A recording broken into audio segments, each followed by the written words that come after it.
movies, good, but directors, bad. I mean, vice versa. The discussion for topics today is bad movies, good directors. Just nixing the intro altogether. Just gotta get straight into it. Needs it. What are some of your good directors with bad movies there, Glenn? Listen, we all know Steven Spielberg, right?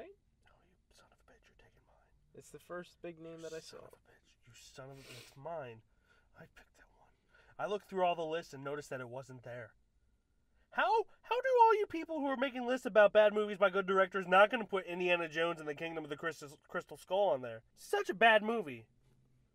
And there's a crystal skull of an alien by the name of Shia LaBeouf and CGI ants. Regardless, it was a movie that was made. Kingdom of the Crystal Skull, the Indiana Jones 4th movie by Steven Spielberg, let so many people down. And honestly, Spielberg and George Lucas should have been arrested for that shit. I think at the certain point when you get nuked inside of a fridge, maybe that's when you should call it stops, you know? Just be like, I mean, scientifically, that would save you from the radiation, but not the being thrown a mile away. No. Yeah, man, it's a bad movie that That is oh man, we just had to get off of our chest right now. Just had to. But listen, I know you got some piled up. I got some piled up. Let's just shimmy through this. We're just gonna leave Crystal Skull as what it is and just keep moving.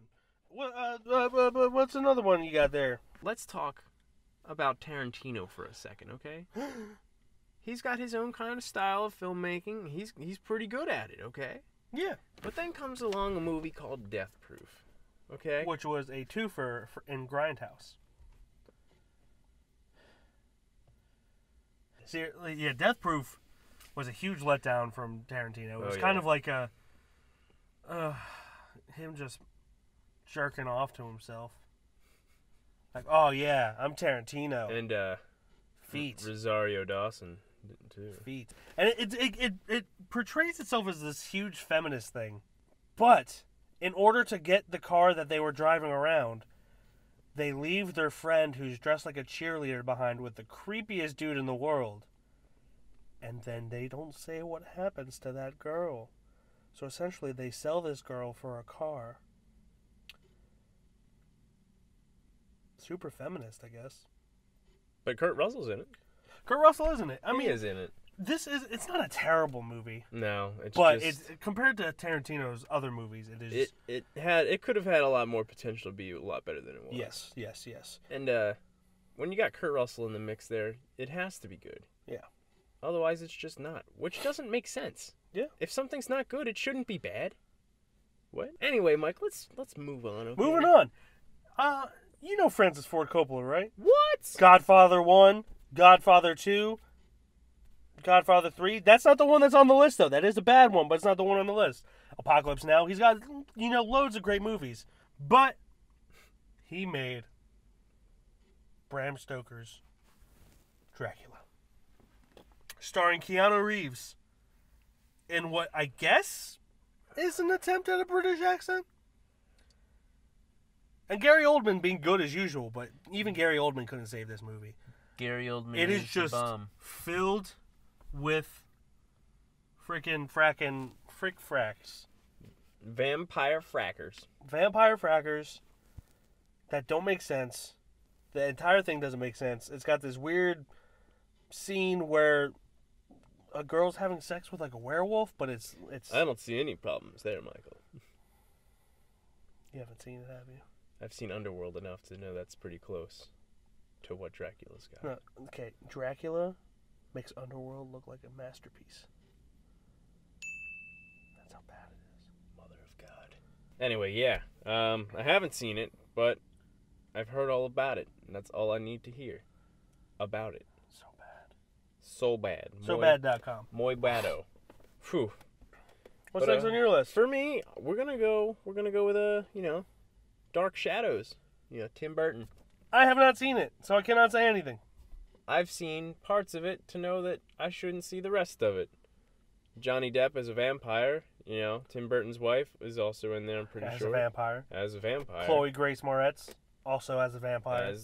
There's vampires. It's not Tim Burton's best. Most likely one of his worst. Another Ridley Scott. That Ridley Scott. You know, has made such masterpieces as Gladiator, I think. Yep. Alien. Yep. The first one. Mm-hmm. But he also made a very terrible recent film. What film? Exodus, Gods and Kings. Now, despite the whitewashing, this movie actually had a lot of potential. Well, it did have Christian Bale. Ben Kingsley. Joel Edgerton. Aaron, Breaking Bad, whose last name Aaron Paul. Aaron Paul. It just failed on so many levels. I've tried to watch it 3 times now. The only reason I finished it is because I was in a movie theater and I was really enjoying being alone.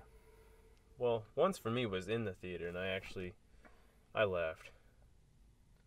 I mean, it wasn't that bad to where I had to leave. I think I was just, I have better things to do today.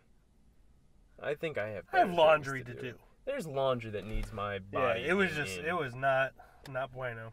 It was now, some of the imagery is really good in it, but also, yes, it was with professional directors, good imagery is like the easiest thing to accomplish. So, what's your next? What you got? Just speaking of being blue and red, we're gonna go with Spider-Man 3. Sam Raimi, man, why you do this? No, I don't even think that Sam Raimi is a good director, but I mean, I really enjoyed Spider-Man 1 and 2, and that's enough for me to say he's a good director. I think he got lucky with those. But still, will you supply? He did crap some beds with Spider-Man. So many beds. Spider-Man 3 made me lose faith in his directing altogether, even though it wasn't very strong to begin with.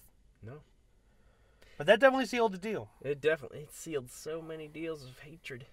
So many fanboys freaking out. Sam Raimi. But, you know. Might as well just continue the thing with the thing and the superhero thing. Hulk, directed by Ang Lee. Now, there are a lot of things in that movie that I liked, but there's also a lot of things that I didn't like. What? In this video, there's something you don't like? Yes. But yeah, man, the Hulk. There's a lot of things wrong with that movie. That was before, Marvel really got into their swing of things. Yeah. Before shit. Iron Man? I almost said John Leguizamo. Why? John Favreau. Oh, John. Holy shit. Yeah, before John Favreau saved the shit out of the MCU. Yeah, I honestly don't understand why people don't talk about him more, because he really did save the MCU. He did. Like, John Favreau. I don't really care for superhero movies, but I respect what you did for the MCU. I do. Good on you, buddy. I do too. But Ang Lee, anyway. Going back to Hulk. Going back to Hulk. It's I honestly I liked what they did with the whole different panels trying to be like a comic book thing. I did. I know a lot of people didn't like that. The story was lacking for me, though. I feel its successor, The Incredible Hulk with Edward Norton, was much better. Yes. But you know what? They were trying to do something that hadn't been done before. So good on them for that, but it's still not a great movie.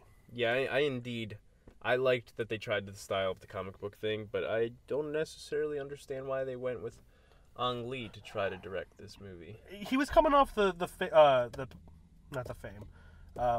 success of Crouching Tiger, Hidden Dragon. Yeah. And I think like everyone was just all hyped about that. So I think that's why they went with him. And anyway, they should have had Jon Favreau. But anyway, we're gonna move on to some kind of newer directors. Director Ben Affleck, because I wrote down Bean instead of Ben. So today he's Ben Affleck, and we're gonna talk about Live by Night, which just happened. Yeah, Live by Night. You saw our review for it. Yeah, it just came out recently. Compared to Gone Baby Gone, The Town, and Argo, it is just a disaster. And had this been his first movie, it probably would have been his last movie. So I'm glad it wasn't, because I feel like he has more movies to show. Yeah, so definitely, luckily, it was just not his first movie. Yeah.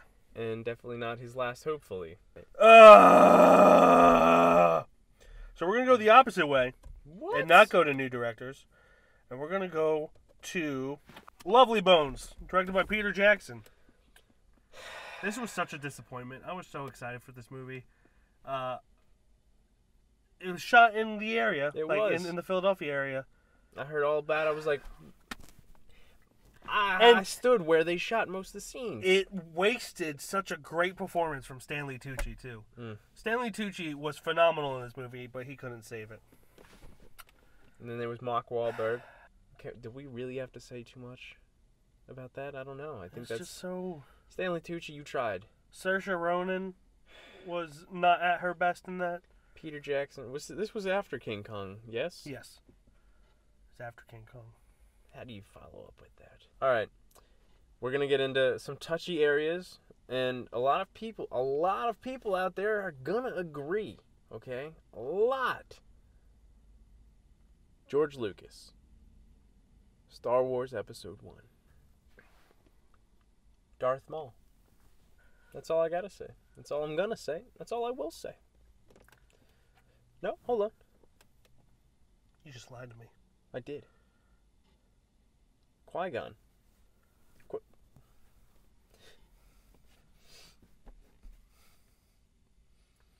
Midichlorians. Did you say midichlorians? Isn't that what they're called? It's Mandalorians. Wait, is it? It's midichlorians. What the fuck are you talking about? Mandalorians. Fuck, guys. That's like a mandolin mixed with something else. Mandalorians. It's midichlorians. Midichlorians. You piece of shit. I don't even know how to spell that. It's M-I-D-I. We'll look it up later. Anyway. It's midichlorians for this loser right here. So it was at this moment where I thought Mike was completely talking about something different, known as Mandalorians, and at the same time, Mike didn't know what Mandalorians were, and I didn't know what midichlorians were. So in this instance, we're both morons. I would argue George Lucas is not a good director. Other than Star Wars Episode 4, name one good movie that he directed. And I know what you're thinking. American Graffiti. If you like that movie, you are blind or old and nostalgic for that time period. Because it is not a good movie if you did not go through anything like that. It's very plain, nothing happens, and the people in it are terrible. It's super misogynistic. Not that, I mean, I know that was just kind of the time, but like, there was like attempted rapes in there and all that. It's just terrible people, and you're supposed to laugh along with it? No. George Lucas is not a good director. What he is, he's a great producer. He's a great idea guy. To show that he's not a good director, Mike or Glenn, whoever's editing this, throw this clip about him talking about Jar Jar Binks in the production of Episode 1. Jar Jar is a key to all this. If we get Jar Jar working, because he's a funnier character than we've ever had in any of the movies before. Well, George Lucas does not know shit about how to make a good story. The only reason Star Wars Episode 4 is good is because the studio forced him to change things. Thank you, studio. It's the one time that the studio did something right. Episode 5, he didn't direct. He was just the ideas guy. Episode 6, he didn't direct. He was just the ideas guy. Episode 1, 2, and 3, we all know he did direct. In Episode 7, he did not direct, which is essentially just like 4. Regardless, though, he is a great producer, should only stick to producing. When you put him in charge of what's happening with the story and everything else. He thought Jar Jar Binks was the key to everything because, quote, he's the funniest character they've ever had. Because, you know, people go to see Star Wars to laugh. Misa do. Fuck you. Fuck you so much. Yeah, the two best characters in Episode 1, they killed off at the same time. And what could have been an awesome villain for the trilogy, they just said, nah, dude. All George Lucas's ideas. Goodbye. See you in the pit of deception down there with Liam Neeson. There are just so many bad movies by good directors or bad movies by George Lucas. We got so out of hand that we had to just... We have to stop. We had to call it quits. I'm going to have an aneurysm. I'm losing my mind. Over here is going to be last Thursday's video. What was it at this point? It was My Throwback head Thursday hurts. for Morituri. And you click right here. That's going to be Friday's review, which was for Rings. Why that's being made is beyond me. Mm-hmm. Right here's a Wow, double hunky boobies. Subscribe button. Down below is a Like, dislike. And then what's below that? What's some bad movies? It's a comment section where you can tell us what bad movies by good directors are. And how George Lucas is not a good director.